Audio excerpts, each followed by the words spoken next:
Hello दोस्तों, स्वागत है आपका मेरे YouTube चैनल पर।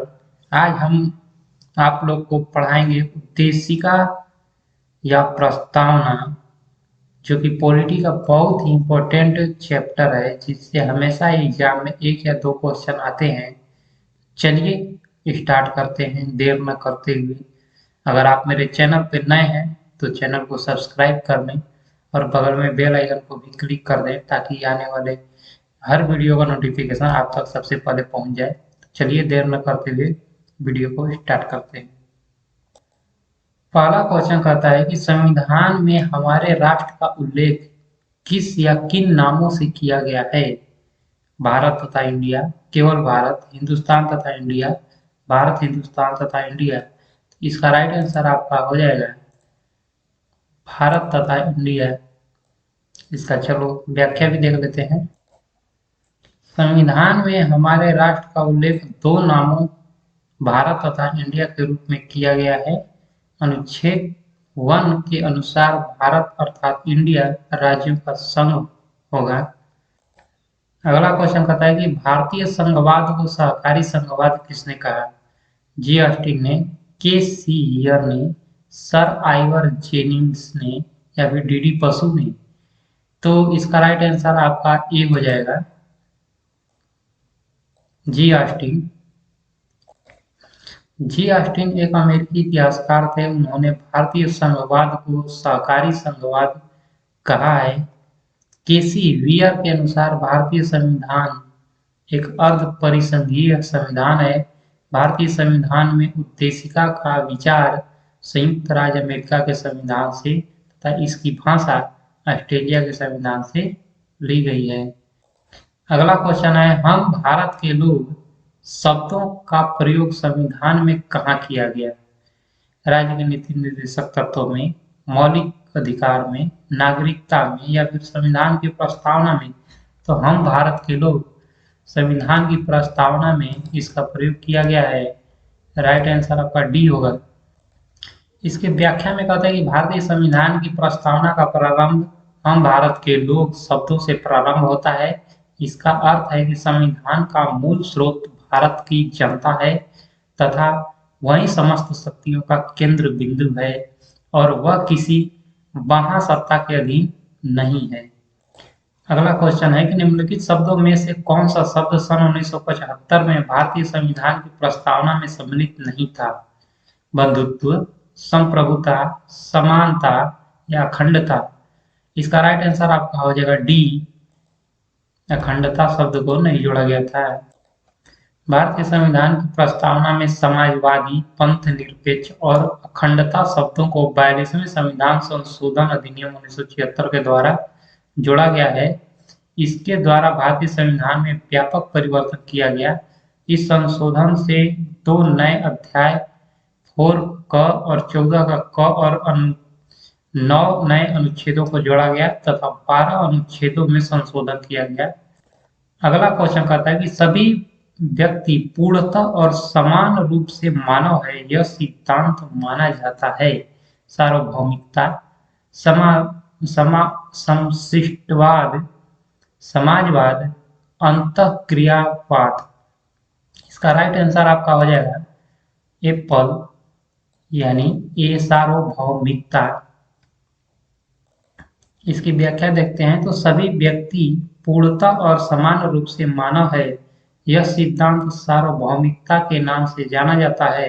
इसके अनुसार सभी व्यक्ति को उनके मानव अधिकार समान रूप से बिना किसी भेदभाव के उपलब्ध होने चाहिए। अगला क्वेश्चन कहता है कि भारत के संदर्भ में निम्नलिखित में से कौन पंथ निरपेक्ष शब्द का सही भाव व्यक्त करता है? भारत में अनेक धर्म हैं, भारतीयों को धार्मिक स्वतंत्रता प्राप्त है, या फिर धर्मानुपालन व्यक्ति की इच्छा पर निर्भर करता है, या फिर भारत में राज्य का कोई धर्म नहीं है। तो आपका डी राइट आंसर होगा कि भारत में राज्य का कोई धर्म नहीं है। यह आपका सही आंसर होगा। अगला क्वेश्चन है कि निम्नलिखित उद्देश्यों में से कौन सा एक भारत के संविधान की उद्देशिका में सन्निहित नहीं है? विचार की स्वतंत्रता, आर्थिक स्वतंत्रता, अभिव्यक्ति की स्वतंत्रता या फिर विश्वास की स्वतंत्रता। इसका राइट आंसर आपका हो जाएगा आर्थिक स्वतंत्रता, बी नंबर राइट आंसर होगा आपका। इसका व्याख्या देखते हैं तो भारतीय संविधान की उद्देशिका में सभी नागरिकों को सामाजिक, आर्थिक और राजनीतिक न्याय के साथ साथ विचार, अभिव्यक्ति, विश्वास, धर्म और उपासना की स्वतंत्रता का लक्ष्य रखा गया है। ध्यातव्य है कि भारतीय संविधान की उद्देशिका में आर्थिक स्वतंत्रता की नहीं बल्कि आर्थिक न्याय की बात की गई है। अगला क्वेश्चन है कि निम्नलिखित विवादों में से किसमें सर्वोच्च न्यायालय ने प्रस्तावना को भारतीय संविधान की मौलिक संरचना का अंग स्वीकार किया? वेणुवादी विवाद, एन.के. गोपालन विवाद या फिर पी.वी. पर्स विवाद या फिर केशवानंद भारती। इसका राइट आंसर आपका हो जाएगा केशवानंद भारती विवाद। व्याख्या देख लेते हैं। व्याख्या में है कि वर्ष 1960 में वेणुवादी संघ मामले में यह प्रश्न उठाया गया कि प्रस्तावना संविधान का भाग है या नहीं। तब सर्वोच्च न्यायालय ने निर्णय दिया कि प्रस्तावना संविधान का अंग नहीं है, लेकिन सर्वोच्च न्यायालय ने यह निर्णय केशवानंद भारती बनाम केरल राज्य, जो कि 1973 ईस्वी में हुआ, में बदल दिया और कहा कि प्रस्तावना संविधान का भाग है, इसमें संशोधन हो सकता है, लेकिन संसद संविधान के मूल ढांचे का उल्लंघन किए बिना ही संशोधन कर सकती है। भारतीय जीवन बीमा निगम मामले 1995 में भी सर्वोच्च न्यायालय ने माना कि प्रस्तावना संविधान का अंग है। अगला क्वेश्चन है कि निम्नलिखित कथनों पर विचार कीजिए। भारत में लोकतांत्रिक राज्य व्यवस्था है, भारत एक संपन्न राज्य है, भारत में लोकतांत्रिक समाज है या फिर भारत एक कल्याणकारी राज्य है। उपयुक्त कथनों में से कौन से कथन सत्य हैं ये हमको बताना है। इसका राइट आंसर आपका हो जाएगा डी, ये सभी कथन सत्य हैं। अगला क्वेश्चन कहता है कि भारतीय संविधान के निर्माताओं के मन और आदर्शों की झलक मिलती है प्रस्तावना में, मूल अधिकारों में, राज्य के नीति निर्देशक तत्वों में या फिर स्वतंत्र न्यायपालिका में। इसका राइट आंसर आपका जो होगा वो है ए, प्रस्तावना में। अगला क्वेश्चन हम देखते हैं कि भारतीय संविधान की आत्मा किसे कहा गया है? धार्मिक स्वतंत्रता, समानता का अधिकार, या फिर संवैधानिक उपचारों का अधिकार या फिर प्रस्तावना। तो इसका जो राइट आंसर होगा वो है डी, प्रस्तावना को भारतीय संविधान की आत्मा कहा गया है। तो राइट आंसर आपका डी हो जाएगा। इसका व्याख्या देख लेते हैं। भारतीय संविधान की आत्मा इसकी प्रस्तावना को कहा गया है।